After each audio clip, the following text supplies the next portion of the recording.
La serie roja. ¿Para qué sirve la serie roja?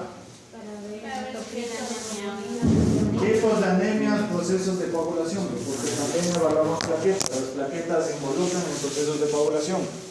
La serie blanca, ¿para qué sirve? Sistema inmunológico, estado de defensas del paciente. ¿Sí? También bueno, vamos a ver todo eso. Generalmente los neutrófilos son la primera línea de defensa. Esos aparecen o tenemos neutrofilia ¿cuándo? ¿El proceso de infección? O sea, cuando viene una bacteria y te ataca. Generalmente enfermedades bacterianas. Es la primera línea de defensa, son los macrófagos que empiezan a fagocitar todas lo que son las bacterias.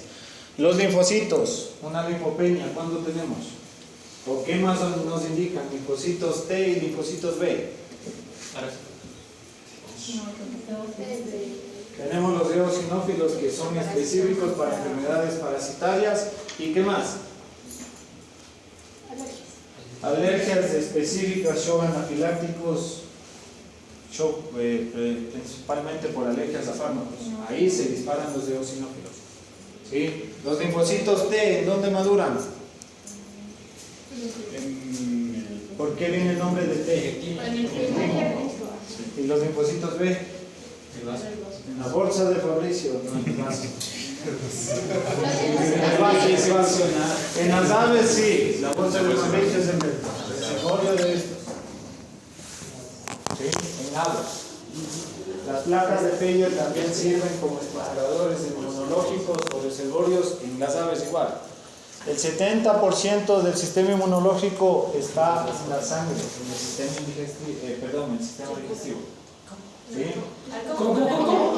El 70% de nuestras defensas está en el sistema digestivo. En aves, las placas de Peyer, la bolsa de Fabricio en aves principalmente. ¿Sí? Los linfocitos bajan ¿cuándo? ¿Cuándo tenemos linfopenia? Un ejemplo, el virus de la leucemia felina. ¿Sí? Cuando hay enfermedades virales, principalmente la leucemia felina, tiene su replicación en los linfocitos T. Parte del tratamiento son interferones, ¿sí? Y no estimulantes inmunológicos. ¿Por qué?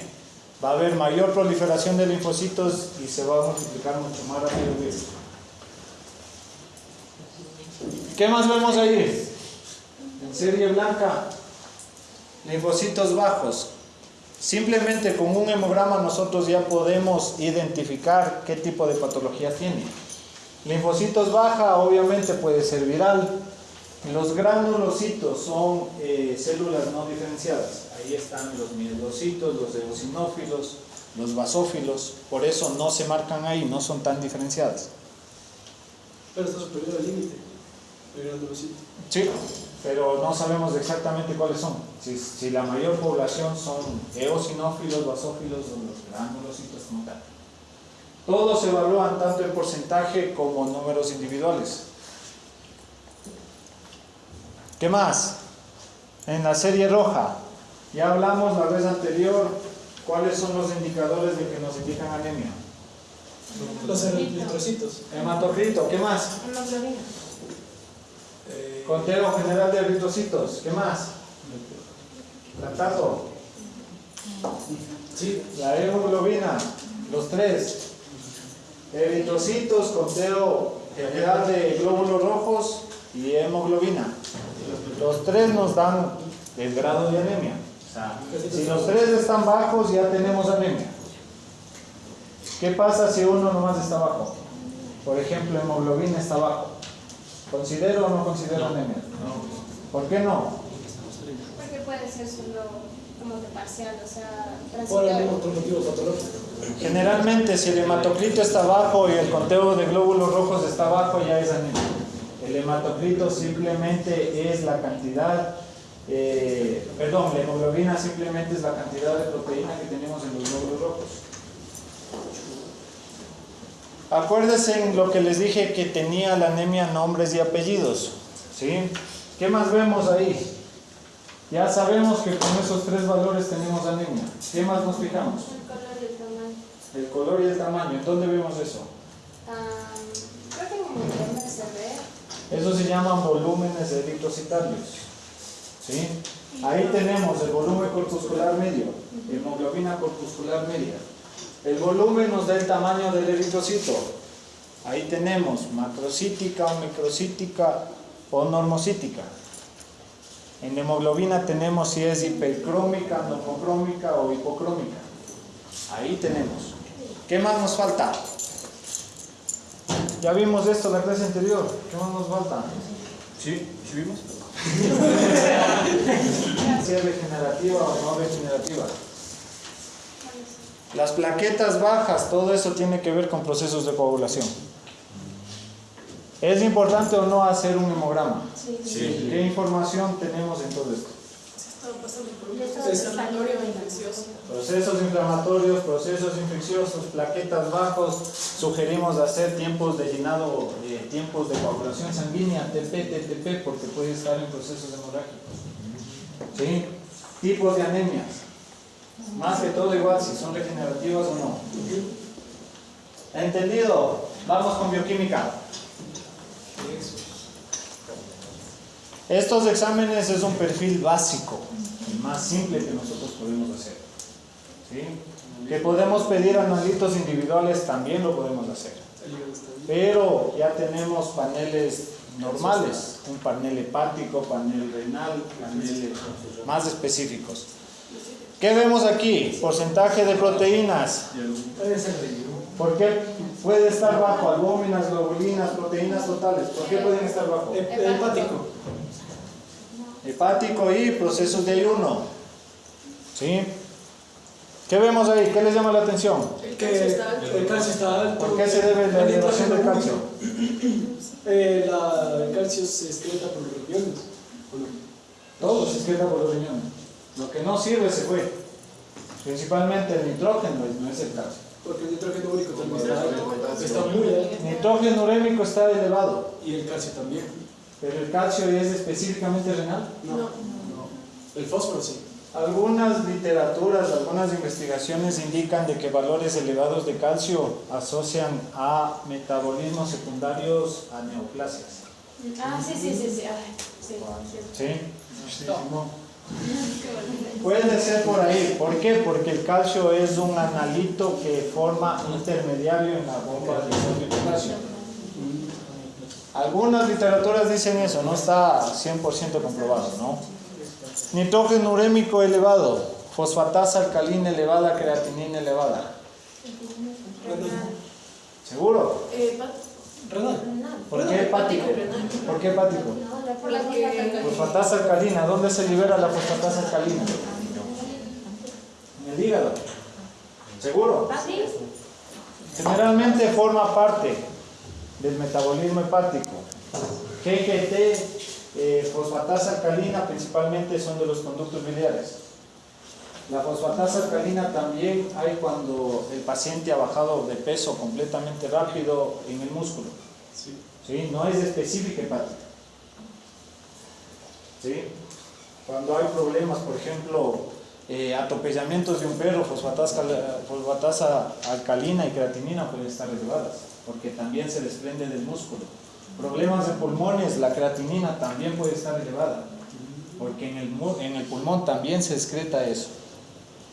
Nosotros tenemos ya unos perfiles generalmente: ALT, AST, fosfatasa alcalina, GGT, perfil hepático, pero esos nos miden la estructura del órgano. ¿Sí? Si nosotros, como les decía, GGT está elevado, ya estamos pensando de que puede tener cálculos a nivel de los conductos, porque ahí es en donde se libera eso encima. Si tiene AST, puede ser de que la membrana del hepatocito esté dañada.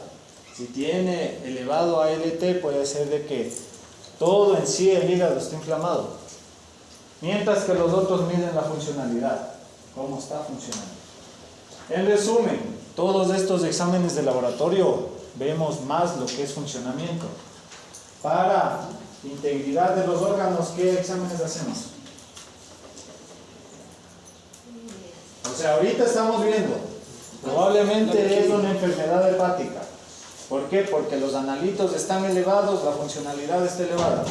Pero, ¿qué más vemos? Siempre evaluamos la química con exámenes como la ecografía o rayos X. ¿Por qué? Porque puede haber una neoplasia, puede haber cálculos. Que eso en los exámenes nos guiamos, sí, pero no sabemos específicamente qué tienen. De ahí vamos a hacer los otros exámenes complementarios. Glucosa, ¿por qué es importante glucosa en el hígado? Por las cosas del glucagón, o sea, cuando tienes un periodo de ayuno. Se almacena en forma de glucagón en el hígado. Las bilirrubinas, ¿de dónde vienen las bilirrubinas? De la De la vesícula biliar. ¿Y por qué en la vesícula biliar? ¿De la bilirrubina? Porque se conjuga la bilirrubina. Se conjuga la bilirrubina y se absorbe. El hígado es también, entre las 50 funciones, un órgano hemocaterético. ¿Qué quiere decir hemocaterético? Hematopoyético, hematocaterético. Hematopoyético quiere decir generador de células sanguíneas, pero eso es específico en médula ósea. Aquí es en donde van a ir a morir.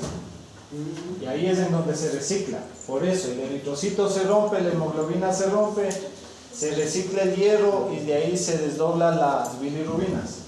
¿Sí? La conjugada, no conjugada, de ahí la hemoglobina.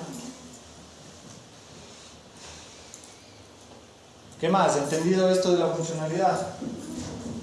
Esto es a nivel hepático, a nivel renal. Generalmente la clasificación IRIS es más específica para problemas renales. IRIS. La clasificación IRA es otra cosa. ¿Sí? Esto generalmente nosotros nos basamos en los valores de creatinina y el SDMA para tener una clasificación IRIS. ¿De qué sirve la clasificación IRIS? Es para saber el estado de los riñones. Pero sin embargo ya la literatura dice de que podemos tener un daño renal de un 60-70% si los niveles de creatinina están elevados, igual al mismo tiempo que el ¿sí? Lo único que tenemos que hacer es tratar de restaurarle ese poco 20% que tenemos. Pero es importante estadificar en qué estado estamos en problemas renales. 3 de 5 gatos van a tener insuficiencia renal a la final, o enfermedad renal, que ahora ya no se dice insuficiencia, sino enfermedad renal. El SDMA es un examen que incluso es tan sensible que a partir del 25% de problemas renales ya nos puede dar, ya nos marca eso. ¿Sí? En bovinos, en equinos también se hace esto. No es de que es específicamente de los perros, en equinos, en bovinos también hay enfermedades hepáticas, también hay enfermedades renales. ¿Sí? En bovinos al menos. ¿Por qué decimos eso? En bovinos se hace más específico la GGT y fosfatasa alcalina por la fasciola hepática. Porque ese está en los conductos biliares, ahí es en donde más tenemos estos valores elevados. También tenemos que ver con la densidad urinaria. Ahí nosotros mandamos, ¿qué examen en orina mandamos? El hemo, elemental microscópico de orina. ¿En qué consiste el hemo? Las típicas tiras reactivas en donde vemos 14 analitos que se hacen orina. ¿Sí? Y siempre se manda un microscópico porque ahí vamos a ver sedimentos, cristales, mocos, moco, bacterias, todo eso se puede identificar. Todo problema renal se debe hacer un examen de orina. Perfiles completos.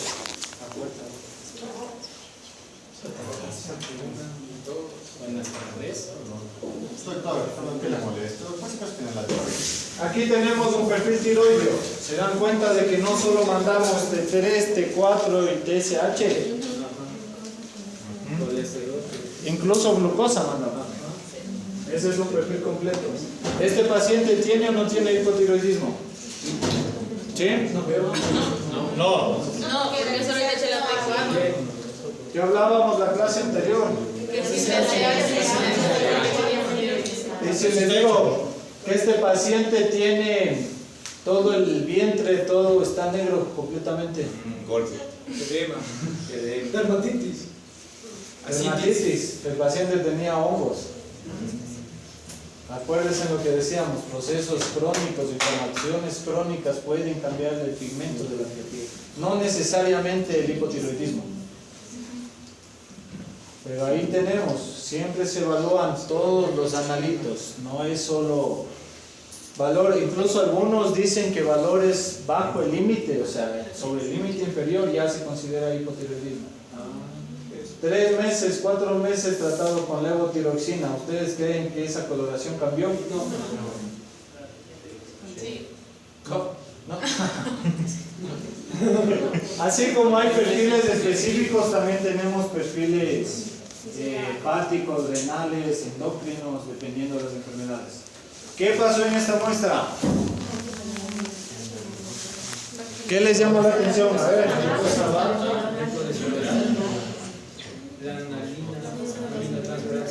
Pero el perro por la edad no mayor. La glucosa está baja.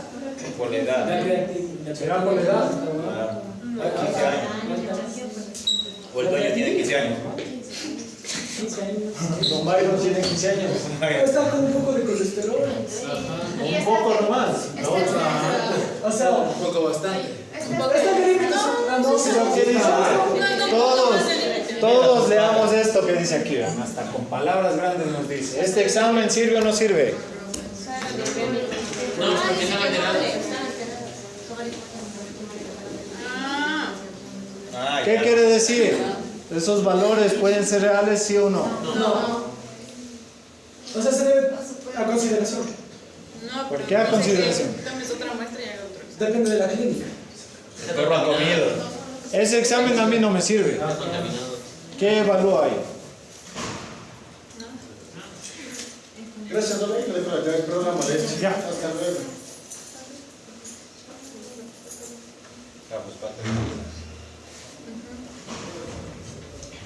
Está mucho más candida, ya me está titiritando el ojo. Todos. Simplemente nosotros tomamos la muestra, dejamos en reposo. ¿Y cómo sabemos que un suero es lipémico? Porque es amarillo. Ictérico, es un suero ictérico. Blanco. Es blanco completamente. ¿En qué se desdobla? O sea, ¿para qué son los tubitos? ¿Qué tenemos? ¿Cuál es la diferencia entre un suero, un plasma o un coágulo? El aditivo. ¿Cuál tiene aditivo? El ETA, el verde. O sea, pero ¿cuál es? ¿Suero o plasma? ¿Cuál se obtiene como un medio de aditivo? El suero es el. Seguro el suero. El plasma necesita el suero para que se haga eso. ¿Cuál es la diferencia? La cantidad de proteínas que tiene. ¿Sí? Y el suero simplemente es en reposo en un tubo rojo. El otro se saca del tubo morado. Se hace centrifugación y se saca. ¿Sí? Simplemente el paciente estaba con un problema hepático bastante complicado, estaba con sobrepeso, estaba incluso ya las mucosas amarillas. Por eso mandamos el examen y nos dan estos resultados. En realidad yo no creo eso. ¿Por qué? Porque esos valores pueden estar alterados a pesar de que yo sé que tiene problema hepático. ¿Qué es lo que recomiendan? Tratar el hígado y mandar nuevamente una nueva fórmula, una nueva muestra para nuevamente análisis. Este perrito tiene 15 años, pero les digo que hemos visto perritos de 2 años con estos mismos problemas. Nos ha pasado, ¿sí? Generalmente para el tratamiento de úlceras corneales en perros, además de los antibióticos, de los epitelizantes, se debe utilizar un suero autólogo. ¿Cómo se hace? Extrayendo de la misma sangre del animal preferible o si no de otros animales, un animal donador. Pero si es de otro animal puede haber rechazo, por eso se hacen exámenes igual. Tuvimos de una pincher que teníamos que sacarle 20 ml, no, se queda sin sangre. Tenía el dueño otra, una pastora de 3 años y nos dio estos resultados igual, un suero completamente enfermo. ¿A qué se puede deber? La alimentación. La alimentación. Todo es alimentación. Le hacían su buena avenita, su buena piltrafa de res y según por ayudarle de vez en cuando le daban Procan y eso ya porque ya jode mucho que les den balanceados, ¿no? Un poquito ordenado. Y 3 años ya con un suero lipémico, un hígado graso, colesterol en las nubes. ¿Qué pronóstico tenemos? ¿Por qué malo? Bueno, recién tiene 3 años. Esto es en sangre, ¿entendido? ¿Alguna pregunta en sangre? Ahora, cuando nosotros tenemos masas, ¿sí?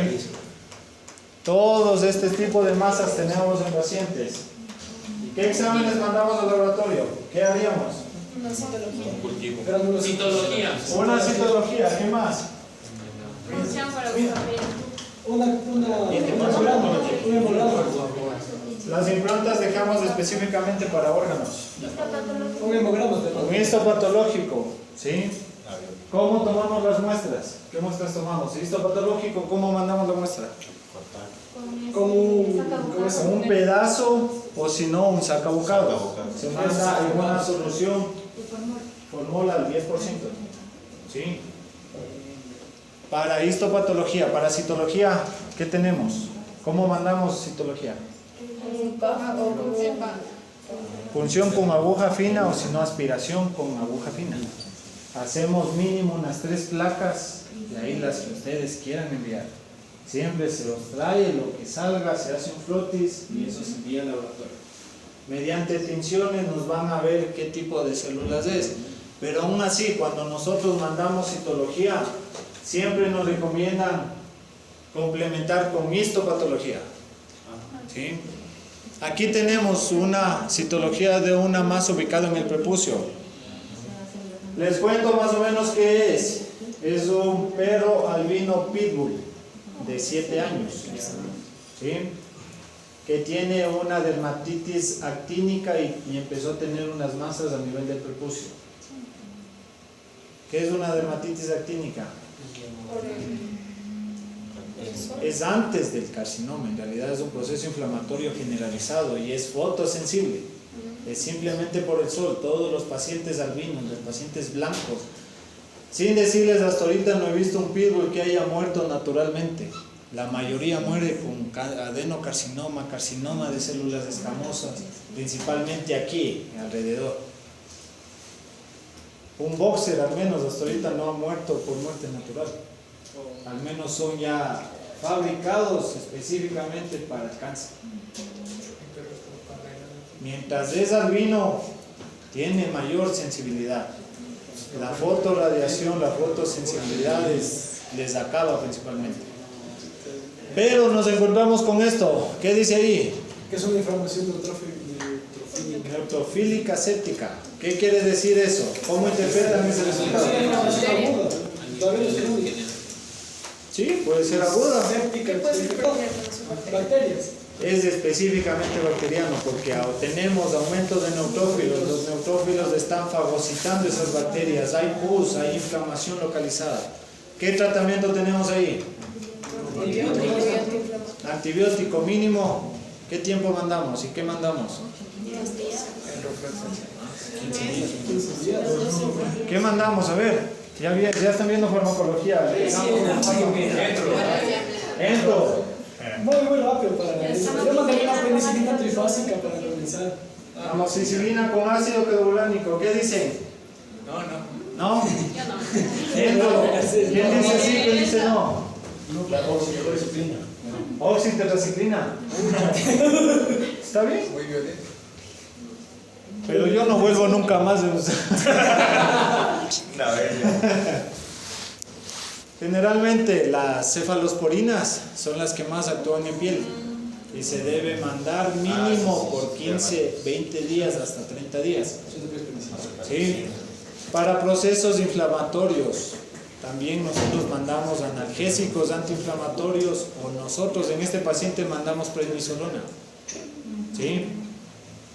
¿Qué es la prednisolona?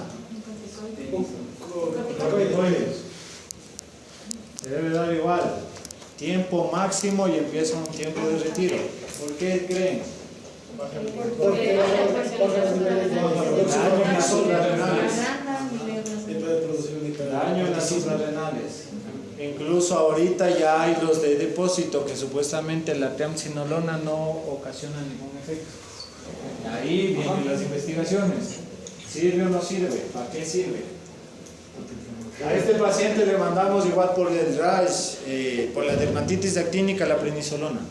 Igual tomó por más de 30 días y todo eso se cambió.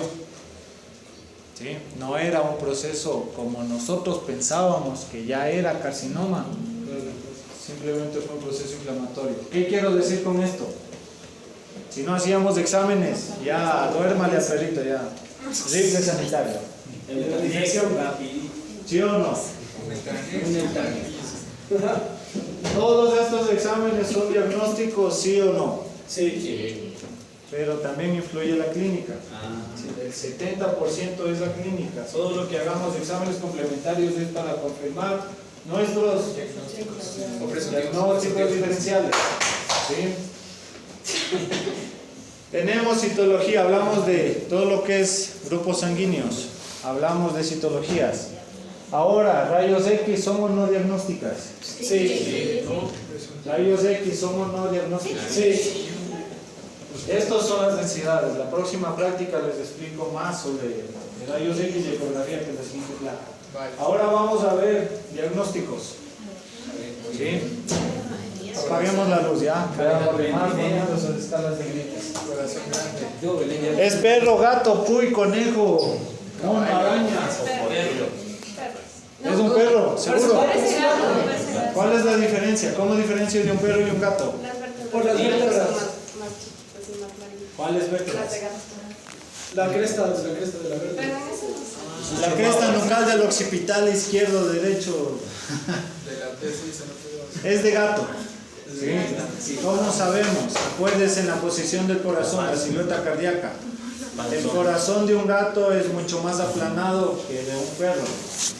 Y ¿cómo es?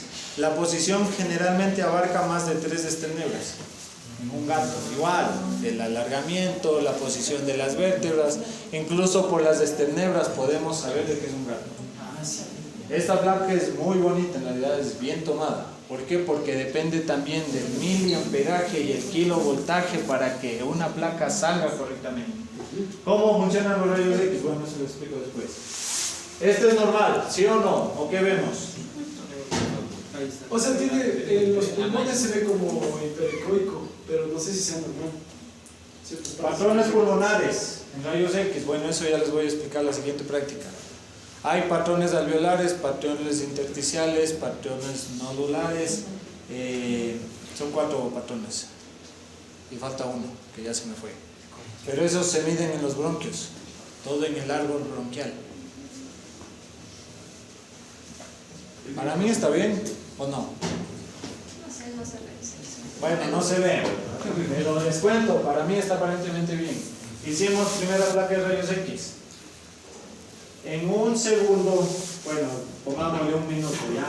En un minuto le hicimos la misma placa de rayos X al mismo paciente y encontramos esto. ¿Qué vemos? No vemos nada, o sí vemos algo. Está difuso. ¿Por qué está difuso? Todo lo que es la grasa abdominal sí sirve como contraste en imagenología, tanto rayos X como en ecografía. Todo eso de ahí que vemos es el mesenterio. Pero ¿por qué pasó de esto a esto? Por aquí estamos viendo abdomen, ya estábamos viendo. Es el mismo gato en un minuto. Es el mismo gato. ¿Qué pasó? ¿Qué hice? Cambio de posición. Este de acá es izquierda y este de acá es derecha. Se movió. Es la misma izquierda. ¿Qué se trabó en un minuto? ¿Se movió? No le moví. ¿Qué salió? Es que aquí no, yo aquí no, el abdomen. Claro, eso no está solo. Hasta el tórax. Fíjense aquí. En la parte de atrás ya está. Fíjense aquí. ¿Qué órgano, qué estructura tenemos ahí? El diafragma. El diafragma. ¿Sí? ¿Y acá estará bien el diafragma? No. Es una placa diagnóstica de hernia diafragmática. ¿Sí? Hay simplemente en la clínica, ¿cómo hicimos placas de rayos X? Porque en la clínica hay las pruebas de cajón, ¿sí? Simplemente nosotros ver el patrón respiratorio que el gato tiene. ¿Cuál sería? Un patrón estrictamente abdominal. ¿Por qué? Porque todas las vísceras están aplastando los pulmones en la cavidad torácica. Por ende va a respirar más por el abdomen. Una disnea respiratoria también tenemos ahí. Y principalmente el que diagnostica en la clínica hay una prueba que se llama prueba de la carretilla. ¿En qué consiste? Esta placa fue hecha cuando al gatito le cogimos de las manos y le sacudimos. ¿Qué ocurre? Todas las vísceras que están en la cavidad torácica vuelven a la cavidad abdominal. Hicimos la radiografía. Hicimos lo contrario. Por eso les digo en un minuto. Le dimos la vuelta. ¿Dónde están las vísceras? Pronóstico. ¿Qué hacemos? Malo, cirugía. ¿Por qué? Claro, Para corregir la hernia. ¿Por qué se producen este tipo de hernias?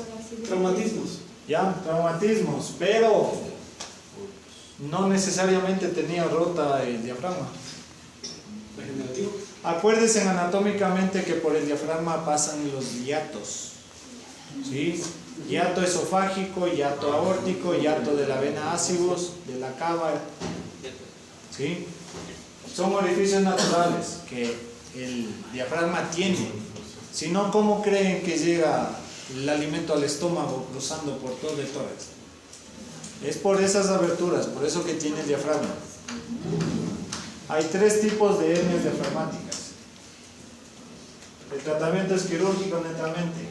Pronóstico. ¿Qué pronóstico tenemos? Malo. ¿Por qué malo?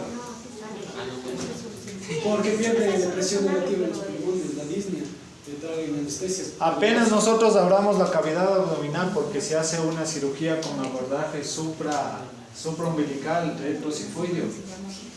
Apenas nosotros abrimos la cavidad, dejó de respirar. Se murió el paciente. Así es.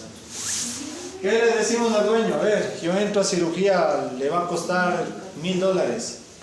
¿Qué dice usted como dueño? Eutanasia. ¿Ganancia? Pregunta ex. Me compro otro. Necesitamos. Adopta otro. Primero, tenemos a nuestro paciente así. Tenemos que tener ventilación mecánica, los ventiladores mecánicos. Si no tenemos, ¿qué más podemos hacer? ¿Qué se les ocurre? Yo le hice sin ventilación mecánica. Yo le operé. Con el alma, con una presión negativa en el alma. Al que esté más desocupado por ahí ya, cuente. 1, 2, 3. Suelte despacio. 1, 2, 3. ¿Sí? Simplemente haciendo ventilación mecánica logramos, y 15 minutos me demoré en restaurar eso. Entramos así con machete y todo y abrimos, regresamos las vísceras, ya teníamos listo todo, empezamos a hacer las suturas, cerramos y nuevamente hicimos presión negativa. Y ahí empezó a respirar normalmente. ¿Por qué? Porque durante la cirugía bajó la saturación de oxígeno a 35. Una pregunta, ¿cómo se hace la presión negativa? Simplemente absorbiendo. El tubo tórax, a veces se coloca un tubo tórax en donde simplemente se absorbe todo y se deja una jeringa haciendo presión negativa ahí. ¿Por qué? Hablamos la vez anterior, todo lo que es el juego de los 2 espejos, cómo funcionan las pleuras. Si hay presión positiva, olvídese, en esos pulmones colapsan. Y ahí igual hacemos reclutamiento alveolar. ¿Por qué? Por la misma presión de las vísceras, el pulmón está contraído, está hecho pasa. Si no hacemos eso, el pulmón va a seguir respirando la poca cantidad que estaba respirando cuando tenía este problema. Sí, la cirugía nos demoramos, ¿qué? Unos 20 minutos, 30 minutos y salió bien. ¿Cuánto cobramos? A ver. 1200. 1200, en Cardiomédic cobra eso, tal vez. Como era de un amigo, $200. 10 dólares. la tercera vez que hacía, si vive, si muere. 200 y de ahí las 250 le cobré. Ah, bien. Está bien, ¿verdad? Entonces, ¿los rayos X son diagnósticos, sí o no? Sí. Acá, ¿qué tenemos? Fractura. Facilito. ¿Qué más vemos ahí? El dedo del doctor. Sí, literal. ¿Sí o no? Sí. ¿Está bien o está mal? ¿Por qué está mal? Tiene que salir. ¿Cómo no tiene? ¿Tiene que quitar la mano o hacerle más abajito? Está corriendo las falanges. Pero es que si se sospecha. ¿Qué puede ocurrir? Cáncer. Exactamente. Acuérdense que estamos manejando radiaciones, es teratogénico, es cancerígeno, todo eso. Es más, cuando una clínica tiene rayos X, tiene que ser las paredes de plomo, tiene que estar completamente forrado. Nosotros cuando hacemos necesitamos una buena protección a glándula tiroides, el chaleco de plomo, los guantes, gafas, además aquí se pone un gorro incluso, en los que quieren cuidarse, ¿no? Los que quieren tener hijos después. Pero, ¿qué vemos ahí? ¿Es perro o gato? Bueno, es gato, ya. ¿Qué vemos ahí? A ver. ¿En dónde es? ¿Qué hueso es? Es una fractura completa. Generalmente las fracturas se consideran como de tallo verde. ¿Por qué? Porque es el intercambio entre dos fuerzas. Cogieron las dos fuerzas opuestas, cogieron y rompieron completamente. Por eso se considera una fractura completa. ¿Sí? ¿Cuál sería el tratamiento? Cirugía. ¿Pero qué ponemos? Yo sé que... Bueno, ahorita todo es cirugía. Ahora, ¿qué le ponemos? Un vendaje de... Y eso nomás. Pero es que está el punto de la. Si el paciente vino politraumatizado, ¿cuál es el primer en medida? O sea, ¿qué primero hacemos? Apenas llega así vomitando sangre, le llevamos a hacer los rayos X. Son cuidados paliativos, tenemos que estabilizar al paciente. ¿Por qué? Porque el mismo hecho de nosotros manipularle en los rayos X se estresa. ¿Sí? Los rayos X siempre van a ser secundarios. Después vamos a tener, podemos hacerle al segundo día, tercer día. Nosotros podemos hacer un simple vendaje ahí. ¿Por qué? Porque no es una fractura oblicua. No tiene puntas, no va a perforar, a salir al exterior. ¿Sí? Esa es simplemente una fractura normal, transversal. Una oblicua sí tiene puntas, ese sí tenemos que tener mucho cuidado porque se puede salir al exterior, hacerse una expuesta y se contamina. Hacemos un vendaje compresivo y te podemos tener 1 o 2 días que estabilizamos y de ahí vamos a la cirugía. Si ahorita planificamos cirugía, pronóstico. O sea, si es politraumatizado, no lo sé, pero si es así O sea, el nomás. segundo día ya estabilizado, ya controlado hemorragia. Ahí sí nos dedicamos a hacer la reparación. ¿Por qué? Porque el hueso esté como esté, cicatriza. ¿Sí? Sí. Hemos visto igual cicatrizaciones de huesos así montados, así en forma de L. Esté como esté, va a cicatrizar. El objetivo de colocar estos implantes, estos dispositivos, es de que el hueso coja su forma normal, tenga la anatomía normal. ¿Por qué creen? Por la movilidad de los músculos, la movilidad del miembro.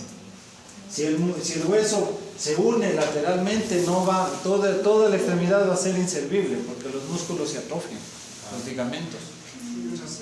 Ese es el objetivo de hacer este tipo de cirugía. ¿Y sigue usted? La verdad, he puesto clavos irregulares, pero no he hecho todavía placas. Toca tener equipo, más que todo el talado es costoso. Si quieren hacer las cosas bien, traten de conseguir los equipos que necesitan. Un equipo para traumatología, solo el instrumental cuesta alrededor de $2.500. El talado igual, $3.000 más. Por eso, de estas cirugías, a mí me cobraron de esta cirugía $450 de la mañana. Yo al dueño que le cobro unos $5 más, unos $10. Ahí está la chava. Y no hay casos comerciales que... Todos, hay placas de titanio, placas de aluminio, de acero inoxidable, tornillos, placas compresivas, placas de torsión. Podemos, es más, cortar las placas y adaptarles a nuestras medidas. Ahora en traumatología se pone placas hasta en donde ustedes no creen. Es más, en cirugías en el cerebro, en donde resecamos completamente parte del cráneo, se puede hacer uno artificial, solo con acrílico. Ahora hay placas, unas mallas metálicas que se puede hacer como hueso sintético. O sea, la traumatología es una de las mejores pagadas. Mientras haya autos en la vía va a haber perros apropiados. Pero la gente sí recurre. ¿Ah? Ya se recurre la gente a hacer... La mayoría sí. Todo depende de nosotros cómo abordemos el caso. La mayoría, actualmente por las leyes, estamos obligados a hacer lo mejor posible por el animal. Pero igual hay pacientes que dicen, no tengo. Simplemente $400, ¿de dónde saco? Y no tengo ni siquiera para comer. Hay un romellón. ¿Qué hacemos ahí? Sí, todo lo que son tipos de vendajes. Antes nosotros hacíamos simplemente vendajes compresivos y poníamos ahí con plástico, con las mismas férulas que hacen en dedos para humanos. Se hacía un tipo de fijación. ¿Sí? Dependiendo de la edad es la osificación del paciente. Si es cachorro va a osificar mucho más rápido.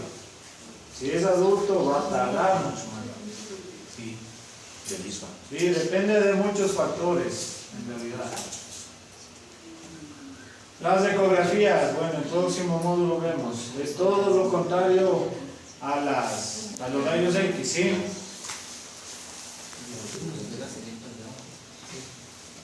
¿Qué vemos ahí? No vemos nada, diga. Izquierdo. La televisión está descompuesta. Colon izquierdo. O sea. Colon izquierdo. Solo hay un colon izquierdo. Estoy hablando así porque es colon izquierdo. Es colon serino izquierdo. Y Está de traer caramelos por acá.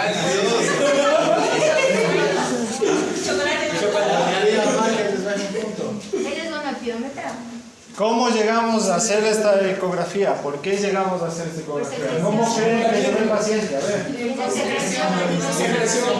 secreción. ¿Qué más? Hay que hacer derecho. Pero puede ser una simple Distensión abdominal. distensión abdominal. ¿Qué más tenemos? Síntomas. Poliuria, polidipsia, letárgica, hipertérmica. Pero lo más común, ¿ustedes qué le preguntarían al dueño? Esterilizada. Pero si ya vemos secreción ahí, debe ser obvio que no está esterilizada, ¿no? Ahora, cuando hay epiómetra igual, la vulva se incrementa de tamaño. Sí. ¿Qué más preguntamos? ¿Será bueno preguntar qué tiempo pasó celo? ¿Hace cuánto pasó? Sí. ¿Administraron tal vez hormonas anticonceptivas? ¿Hormonas abortivas tal vez? Sí. ¿Por qué? Porque ¿Cuál es la etiología? ¿Por qué se produce epiómetra? el útero se agranda y permite... ¿Pero por qué se agranda el útero? Por falla de la hormonal, un desbalance hormonal. Desequilibrios hormonales. ¿Sí? Generalmente el cervix es un sistema herméticamente sellado, forma un moco cervical y se cierra. Se abre únicamente cada 6 meses para producir el celo. Cuando se produce el celo, los picos hormonales se incrementan, se abre el cervix y permite el paso de los espermatozoides si es que hay monta en caninos. ¿Sí? En hembras el celo es inducido por el macho. Es estimulado, perdón, la ovulación es inducida por el macho. ¿Sí? Porque el celo igual se puede estar presentando cada mes, cada 21 días de cambio. ¿Sí? Esta es una perrita en realidad. ¿Ustedes creen que le aplicaron hormonas anticonceptivas? Es probable. Posiblemente. Sí, hay gente que dice eso. Hay gente que ya cuando le ve a la perrita sangrando con el suero sanguinolento, ¿qué hago? Ahorita pongámosle. Y obviamente yo como médico le digo, no puedo ponerle, no puedo hacerle. Es más, esterilizaciones cuando están en celo, no quiero hacer. ¿No se puede? De poder se puede, Hay muchos enredos. de poder se puede, ¿sí? Pero yo prefiero no hacerlo. Mucha irrigación sanguínea es más complicado, proceso inflamatorio local y puede haber riesgos de hemorragias. ¿Sí? Por eso yo prefiero no hacerlo. Pero si toca, toca. Siempre se explica todo eso con las precauciones adecuadas, no hay ningún problema. Pero la mayoría, si yo no le puse, debe haber alguien más que sí le ponga. Ahí están los amigos agrícolas. Son buenas.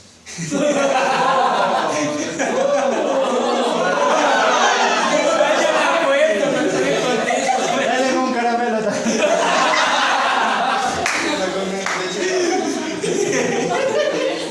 Eso pasó, en realidad. Llegaron a la clínica y este paciente que les aplique algo para evitar el celo. Le dije simplemente si la medroxiprogesterona funciona antes de que entre en celo, porque evita los síntomas de celo. Aún así no es recomendable porque todo es romper el equilibrio hormonal normal. ¿Sí? Se fueron a una agrícola y le aplicaron en $5 la ampollita, nada más. Después dicen que no ha pasado nada, que la perra terminó el celo y que está preñada. ¿Por qué? Porque le ven panzoncita, le ven así bien bonita, las glándulas mamarias ya están empezando a formar leche, ella ya está formando la camita. ¿Sí? Vemos un poco de secreción, hacemos obviamente la ecografía para confirmar el biómetro. ¿Por qué? Porque también puede ser estado de gestación, ¿sí o no? Sí. Ahí es diagnóstico o no la ecografía, y Sí, encontramos sí. con eso. Sí, líquido. Tratamiento, Cirugía. echamos cuchillo, ¿no es cierto? Pero enseguida o no. Enseguida. Seguro. Si no estamos, depende de la condición de la perra. Siempre cuando hay piómetra hay una enfermedad renal aguda. Siempre se trata de estabilizar primero al paciente, hacer nuevamente exámenes complementarios por nuestra seguridad y por la seguridad del paciente. ¿Sí? Siempre se trata primero, nosotros estabilizamos mínimo unas 3 horas, un día, con fluidoterapia, protectores renales, antioxidantes. Y ahí planificamos la cirugía. Obviamente hay que sacar todo. ¿Sí? Pronóstico de esta cirugía. ¿La edad? Digamos que tenía 8 años. Reservado. ¿Por qué reservado? Se vuelve friable el glúteo.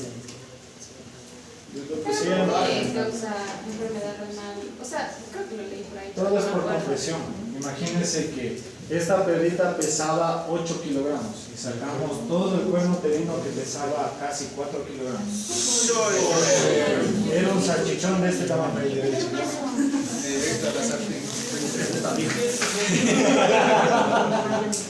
Todo es por compresión. Acuérdense que problemas renales hay, de renal, renal y posrenal. ¿Sí? Si es que el piómetra se hace mucho más craneal, va a apretar toda la vascularización, las venas principales, vena cava, aorta, disminuye la irrigación sanguínea al órgano y empieza a tener un proceso inflamatorio renal. O igual, posrenal, está obstruyendo la vejiga.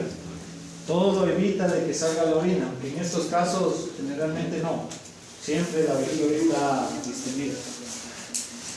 Siempre hay que tratar eso primero. Pronóstico reservado. ¿Qué más le hacemos? ¿Cuál es el tratamiento? ¿Qué antibióticos? A ver, ¿qué necesitamos? ¿Qué antibióticos necesitamos? O antibióticos que atacan los céfalos anaerobios. Dale ningún chiquete. Estoy inventando ya. Tiene que ser uno de amplio espectro, sí. que venga para gram positivas, de gram negativas.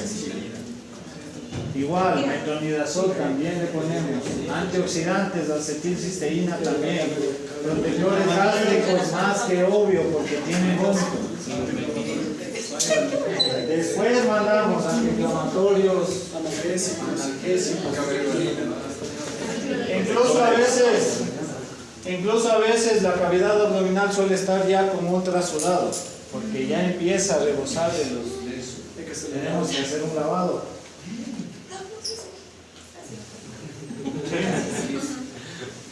¿Qué más? Esto se llama vesícula biliar, les presento. ¿Qué podemos diagnosticar en vesícula biliar? Podemos ver obstrucciones biliares.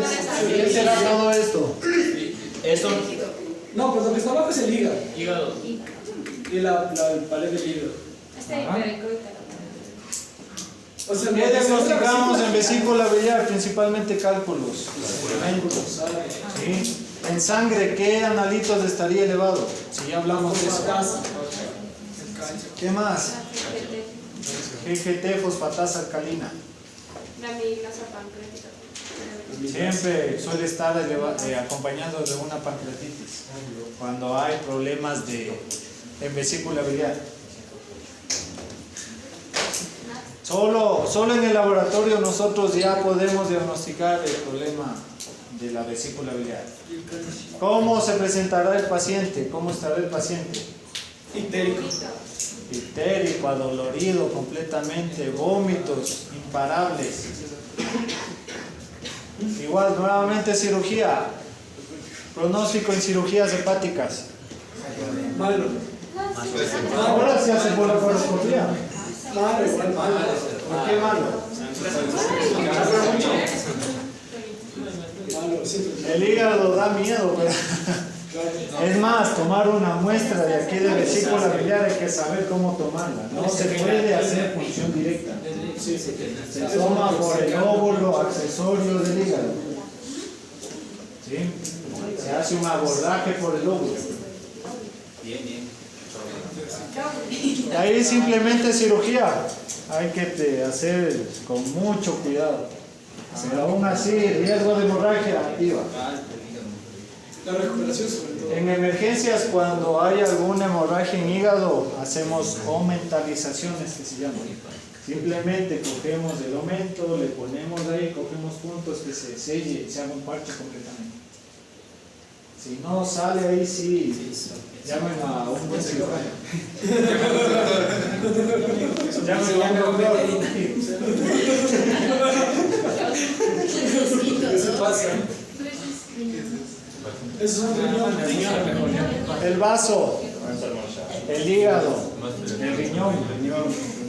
Generalmente se evalúan órganos al azar. Es el colon derecho.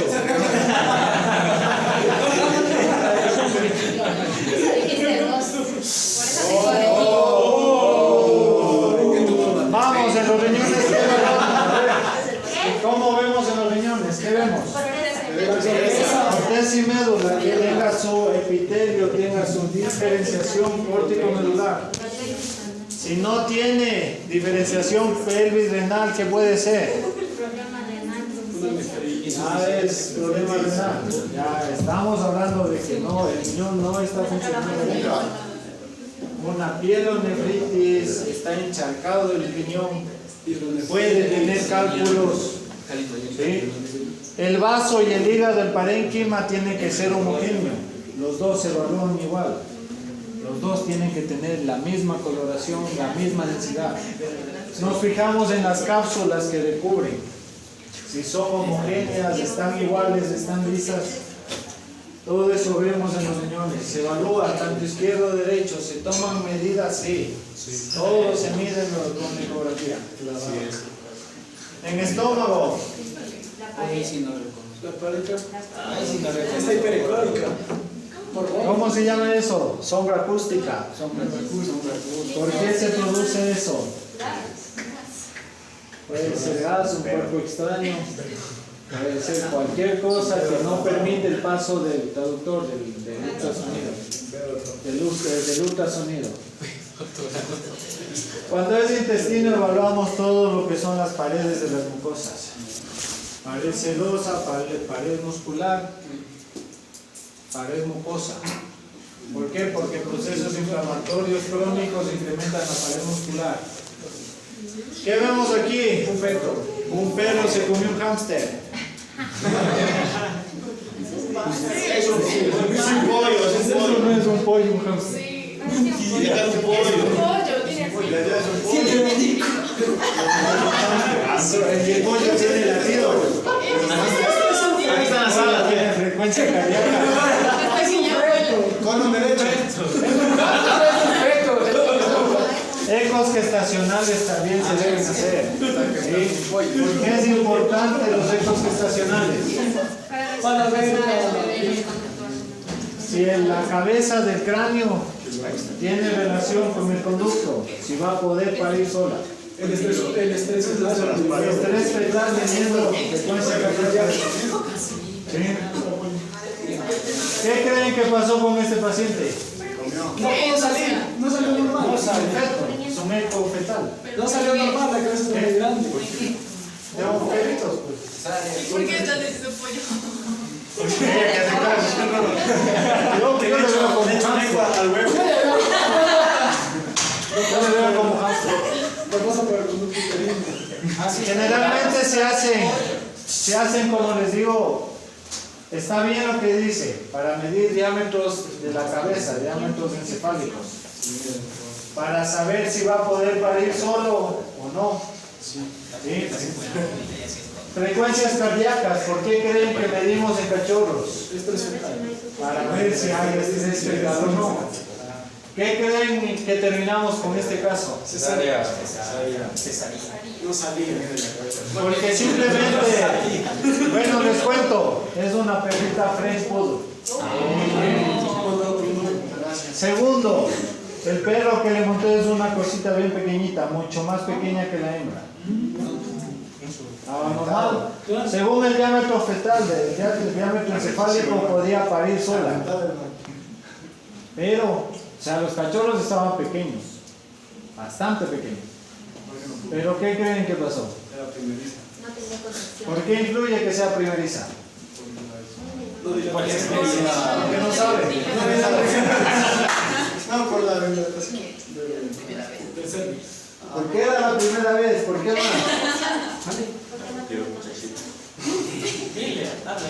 ¿Por qué? ¿Por qué? A ver. Falta de oxitocina.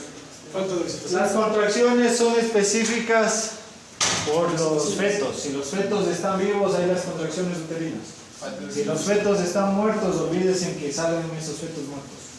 Conducto El feto vivo produce las contracciones, produce la estimulación de la oxitocina. Si tiene buenas reservas de calcio, va a influir también para las fuerzas de las contracciones. Y después igual, una hipocalcemia, todo es una preeclampsia también. ¿Por qué es bueno saber que es primeriza? ¿Por qué? Porque si se cruzó a los 6 meses al primer celo, todas las reservas de calcio que ella necesitaba se fueron a formar los músculos de los huesos. Sin calcio, las contracciones son demasiado débiles. Segundo, que la perra era muy mimada. le dolía mucho. Pobrecita, mi chiquita, le va a doler mucho. Tercero, no me avisaron que le han golpeado con el carro cuando era pequeñita en la caderita. Estuvo un poquito patojito unos días, pero se le pasó. Y nosotros con el eco sí va a poder parir sola. O sea, tranquilos, dejen en un cuarto separada, que esté lo más tranquila posible, un cuarto oscuro, que ella va a poder parir sola. No le paren bola que ella va a parir sola. Eso fue a las 7 de la mañana. 5 de la tarde no sale. Tráigale para revisarle, ya eliminó la primera placenta. Sí, o sea, ya se rompió la primera placenta. Siempre nosotros hacemos palpación del conducto. Introduzco y no llegaba ni a mi dedo el canal. O sea, no, por el mismo hecho de que le golpeó en la cadera, la sínfisis pélvica se osificó y no se hubo una dilatación de la sínfisis pélvica. Así que es el momento cesárea.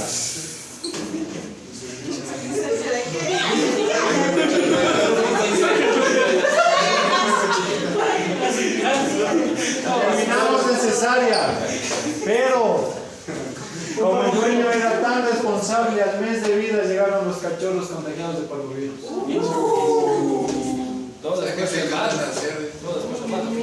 ¿Y de cuánto es? A los 3 meses empezó postrada completamente la perrita.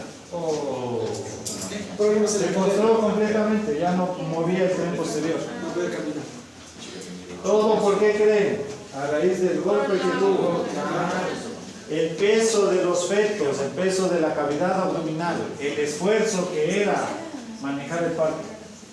Empezó a formar una hernia discal y se quedó casi paralizada. ¿Sí? ¿Qué más vemos con eso? ¿Son o no diagnósticas? Sí. Depende de la clínica. ¿Sí? El 70% de la clínica es eso. Ahora vieron vacunaciones, ¿no es cierto? Sí. Por encimita nomás. Claro, sí. Ya justo se fue todo. ¿Sí vieron cronogramas de vacunaciones? Sí, eso estaba bien. ¿Cada qué tiempo se aplican vacunas? ¿De dónde viene el término vacuna? A ver. 16, 21 días, 21, 15, depende.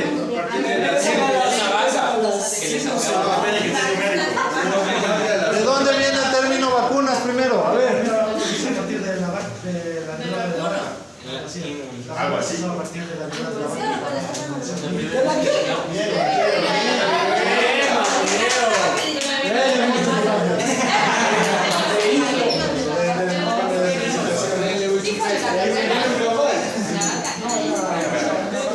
Se dieron cuenta que los que manejaban ganado, los que estaban ordeñando vacas, no se contagiaban de la viruela. ¿Sí? Se hacían inmunes a la viruela. ¿Por qué? Porque en los bovinos la viruela afectaba las glándulas mamarias. Y ellos, al estar manipulando esa viruela, fueron inmunes. La viruela fue una de las pandemias más altas que la mayoría murió. A partir de ese tipo de viruelas, de ahí empezaron el término vacuna, porque se extrajo la primera vacuna para la viruela de las vacas. ¿Sí? Ahora, simplemente son organismos, tanto virus, bacterianos, inactivos, modificados, recombinantes. Ahora la tecnología con esto del COVID está aumentando más. Pero tenemos, ¿vieron creo el cronograma de las Novivac? Sí. Vacunas tenemos un millón de casas comerciales, hasta las casas comerciales Patito en Perú están haciendo vacunas. Ya mismo hacemos aquí en Ecuador también. Tendrán que resacar ya su línea de vacunas. Consume lo tuyo. Antiguamente la primera vacuna era la parvocorona, porque el virus del coronavirus era también activado, era altamente patógeno, tanto en perros. Bueno, el coronavirus engloba muchas subespecies de virus, ¿no? Simplemente hay que decir de que es un virus que tiene corona, nada más. Afecta en aves, roedores, cerdos, ahora en humanos, en caninos. Pero poco a poco ha ido desapareciendo, más es parvovirus.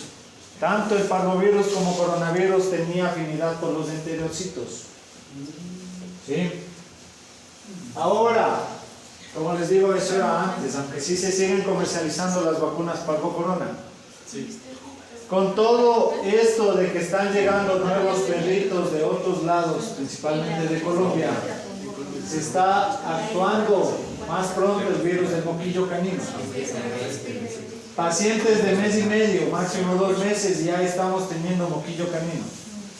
¿De qué depende eso? De la inmunidad de la madre. La inmunidad transmitida por la madre. Si la madre tenía vacunas, va a transmitir por medio del calostro. Caso contrario, no. Al nosotros aplicar la vacuna estamos rompiendo esa inmunidad materna, ¿no? Estamos generando nuevamente anticuerpos. Pero ¿cómo reacciona el organismo primero? Tiene que romper esa inmunidad, bajar el sistema inmunológico y de ahí formar anticuerpos y elevar. Esta es la primera vacuna que nosotros o la mayoría de casas comerciales estamos ocupando. Por esto, porque ya al mes y medio, 2 meses ya estamos activándose el moquillo.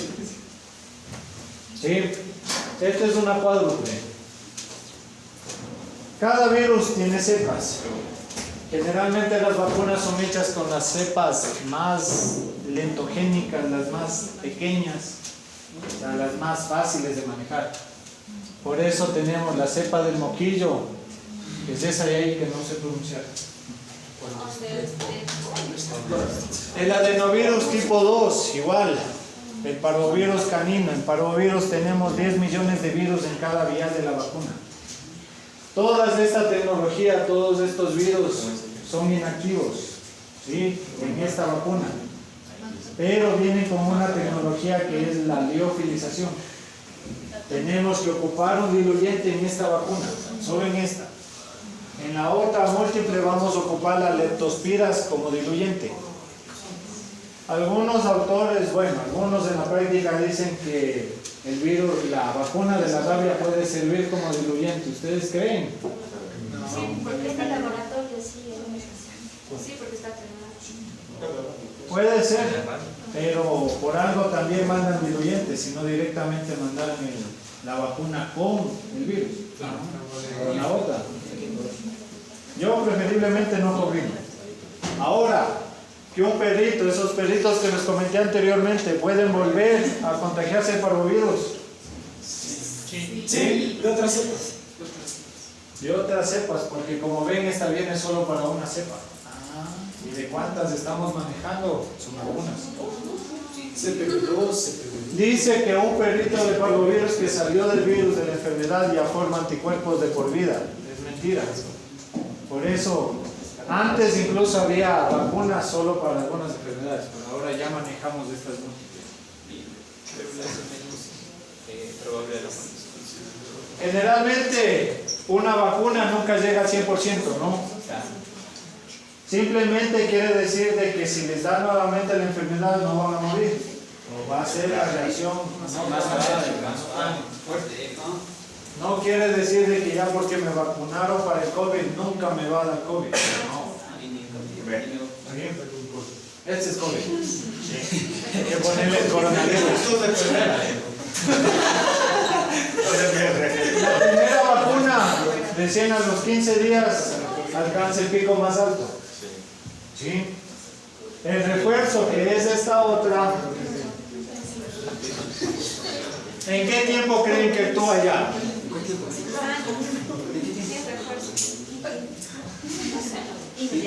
El segundo refuerzo actúa recién al segundo día. Y ahí, tiempo de duración de la inmunidad sí dura. El fabricante dice que hasta 3 años puede durar una vacuna antirrábica, pero preferible vacunamos cada año. Para que estas vacunas igual pueden durar hasta 2 años, pero prefiero vacunar. ¿Sí? Tenerle cada año la vacunación. Esta vacuna es la misma cuádruple, pero viene con 4 cepas para la leptospira. ¿Por qué es importante la leptospira? A ver. Está metido por las ratas, sí, Es una enfermedad zoonótica que afecta principalmente a los riñones. Sí. Es muy peligrosa. No hemos llegado. ¿Cómo? Más es afinidad con los riñones. Y se elimina. Sí, pero más afinidad tiene la eliminación mediante los riñones. Esta es la otra, la más completa. ¿En qué tiempo hacemos? 15 a 21 días de la vacunación. Sí. Entonces aplicamos al mes y medio la primera, la cuádruple. 15 a 21 días la primera múltiple. Necesitamos mínimo un refuerzo de cada vacuna.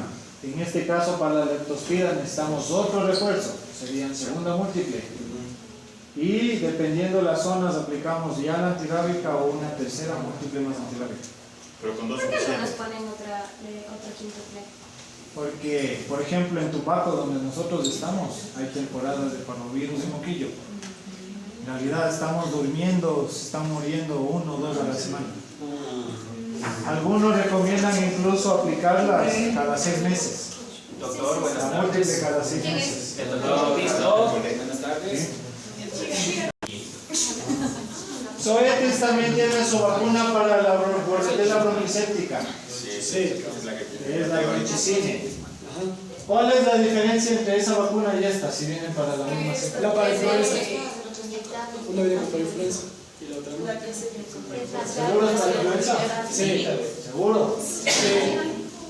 Sí. ¿Qué ocurre? ¿Qué ocurre si yo le aplico esta vacuna que viene con parainfluenza? La múltiple viene con parainfluenza, les pongo las dos al mismo tiempo. No pasa nada. Solamente. No, no genera ni mal. ¿Será que solo el refuerzo? Mientras más vacunas pongo, más protegido está. No, es igual. Más mejor o menos peor. Es lo mismo. Menos peor. Dior. Todo depende de cómo le apliquemos. Por ejemplo, ¿por qué creen que este es oral? ¿O es nasal? Nasal. Porque va directo a Hay oral y nasal las dos, pero ¿por qué creen que esta es oral o nasal? Para el respiratorio. ¿Por qué no hay refuerzo? Porque simplemente va a actuar directamente en las mucosas.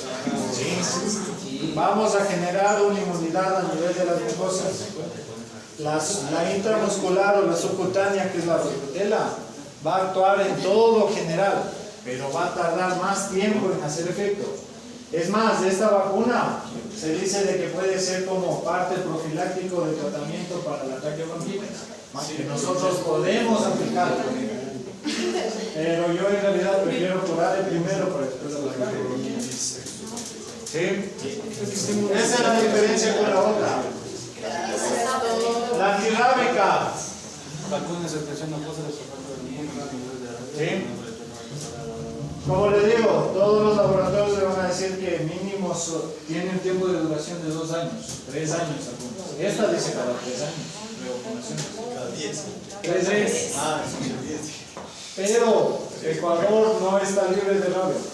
No, Colombia tiene rabia, Perú tiene rabia. Aquí tenemos rabia en los bovinos, en los cerdos, en humanos, transmitida por los murciélagos en el oriente. Antiguamente se aplicaba la vacuna para la fiebre aftosa más la antirrábica bovina, pero ahora ya viene solo para la fiebre aftosa. La doctora que nos dio la cátedra en la maestría nos decía que esta vacuna tiene mejor tecnología que la de humanos. Que si en algún momento ustedes corren ese riesgo, no duden en aplicarse la vacuna. Hoy mismo. Por si las dudas. Hoy mismo. ¿Y si es un perro? Así. Pero ¿y su cutánea cómo me la pongo? ¿Cómo puedo decir? ¿Cómo sabemos que un perro tiene rabia? A ver. ¿Cómo sabemos que un perro tiene rabia? Espuma en la boca. Espuma en la boca. Hidrofóbico. Miedo al agua. Miedo al agua. Miedo a la luz, miedo El al sol se llama la luz. Agresividad. Ah, eso. Le lanzas agua. ¿Cómo saben que le tiene miedo al agua? Fobia. porque no tomamos. Pero obviamente no va a tener porque tiene la salivación porque no puede tragar, afecta igual la cavidad bucal. Si nosotros vemos ese perro, nos muerde, digamos, corremos ese riesgo, ella nos decía, porque ella es la que fabrica estas vacunas. Estas vacunas tienen mayor tecnología que las de humanos. Ya tocó. Pero esa Ella. es una frase ya tardía, Así se llama. O sea, es ahora. Si ahora le mordió el perro, Sí, te mordió. enseguida. No, pero No que espere todavía que si el virus llega al cerebro. no, claro, ya. Ya se muere. Para un perro que está contrario a No se sabe, no puede saber. El perro tiene ya la sintomatología de rabia, ya olvídese, eso ya es está mal ya. Es eso que hace unos 30 años a los perros que estaban obsesionados con el hecho de que tenían rabia, de nación, les quitaban la cabeza. Claro, es parte del encéfalo para la Cuando yo trabajaba en aguas salidades en Aragua, en baños salíamos a coger los murciélagos. Felina, panleukopenia, calicivirus, rinotraqueitis. El calicivirus, ¿cómo se presenta en gatos? Ampollas gingivales, toda la cavidad está llena de ampollas, dialismos, secreciones. Panleukopenia, rinotraqueitis, generalmente el moquillo canino, el moquillo felino, perdón. Son virus similares, sino que traspolados a esas especies. Siempre viene esta triple. Cronograma de vacunaciones, con un refuerzo es suficiente. No. ¿Cómo sí? En gatos un refuerzo. Gatos, un refuerzo es suficiente. No necesita como la múltiple de 2, 3 refuerzos, pero un refuerzo es suficiente para estas enfermedades. También tenemos vacunas para la leucemia felina también, ¿no? A ver, dijiste que Sí, necesitamos un refuerzo, o sea, aplicamos a los 2 meses y de ahí un refuerzo es suficiente para ya tener una inmunidad de 1 año. Sí, no con una sola vacuna, un refuerzo, toda vacuna necesita un refuerzo. Pero le dice que si que hace desde leucemia para empezar la vacuna. Para todo gato se debe hacer el test de leucemia. Es más, ahora, antes de la vacunación, cada año se debería hacer. ¿Sí? Y estos son los puntos de inyecciones en gatos. Nunca se olvide. no se pone aquí. Hay protocolo. Ella tiene un gato y nunca lo hace. Actividad laboral, acá se- Que se van por Todos esos son los puntos de inyecciones. Si tenemos problemas, aquí está un problema. ¿Qué vemos ahí? Un sarcoma por inyecciones. ¿En dónde tenemos? Intercostal. Pronóstico. Mal. ¿Por qué malo? No puedo sacar las costillas. Como sí puedo. Sí podría.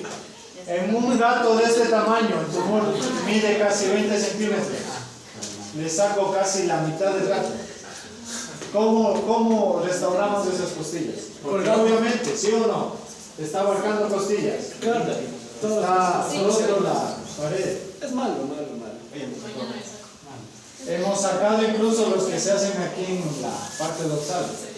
3 cirugías y aún así tiene ramificaciones para adentro, ramificaciones al pulmón. Ya la tercera ya lo mamo lo mejor. Claro. Ya ni modo. Por eso hay que vacunar las patas. Y hasta ahorita le tienen, hasta ver hasta cuándo salga. No se mueran. Listo, acabemos con esto. Sí, pero ya ¿Ya acabó? Ya, gracias. Dígame. No,